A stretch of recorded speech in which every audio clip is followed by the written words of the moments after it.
I'd like to thank you all for coming. My name is Marty Schuerger. For this project, I was in a microeconomics course, and I had to choose an article that dealt with any economic aspect. So I found this article, A Basketball Arena Battles for San Francisco's Heart. This article is about the Golden State Warriors and how they are fighting for a new arena. Their current arena, Oracle Arena, they only lease, and that lease is actually up in the 2017 NBA season.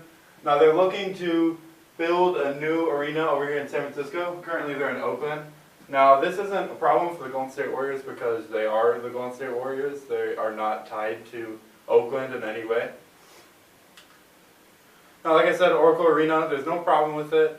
However, their lease is up. There is a possibility that they could re-sign a lease, but it seems unlikely because the Warriors do not receive any of the money from the concessions or any non-basketball events. So they're losing out on a lot of revenue that could be had.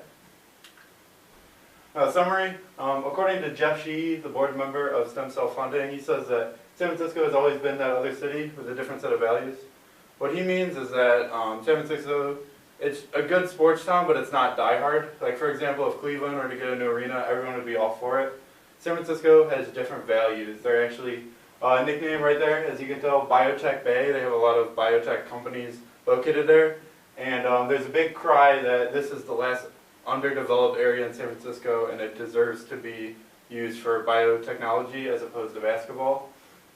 And then other issues is that traffic would be immense because they just built a new children's hospital and people are worried that paramedics would not be able to get their patients back to the hospital in time due to this and AT&T Park, which is home to the San Francisco Giants.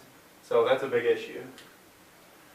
This is the land that they would build on. It is very underdeveloped and it's just kind of like, runs like this for a few miles. It's just a lot of empty space. These buildings appear to be used, but from what I read, a lot of the buildings are not used. And it is on the water, which could make for a beautiful arena.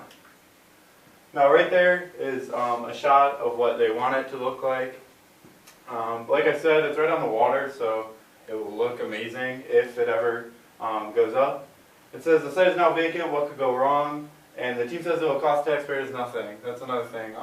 San Francisco, even if they don't agree with it, it is all privately funded, so it would not be any extra taxes for any of the fans.